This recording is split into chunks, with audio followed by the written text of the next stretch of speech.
اومدیم بهت یاد بدیم یه بازی بسکتبال بسازیم تو ماینکرافت. اول دو تا از اینجا میگیریم، دو تا میگیریم از اینجا، دو تا هم از اینجا، دو تا هم از اینجا، دو تا هم از اینجا. اینجا یک دونه بیسیم چسبناک. ببخشید البته ردستان هم نیاز داشت. ردستان رو برمیداریم میدیم که دورش ردستان میزنیم. روی این اسلایم، روش ابسیدیان، روش هم کلید. حالا میایین اینجا رو هم دیگه اینجوری میذاریم. بعدش از اینو میزنین و اینجا یکی اینجوری، یکی اینجوری، یکی اینجوری.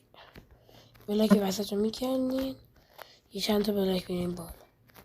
حالا اتفاقی که میفته چی؟ هم میتونین مثلا اینجوری برین توش، هم میتونین اینجا بیاین از این استفاده کن. حالا مثلا میاد یکی اینجا، گل. خدا نگهدار.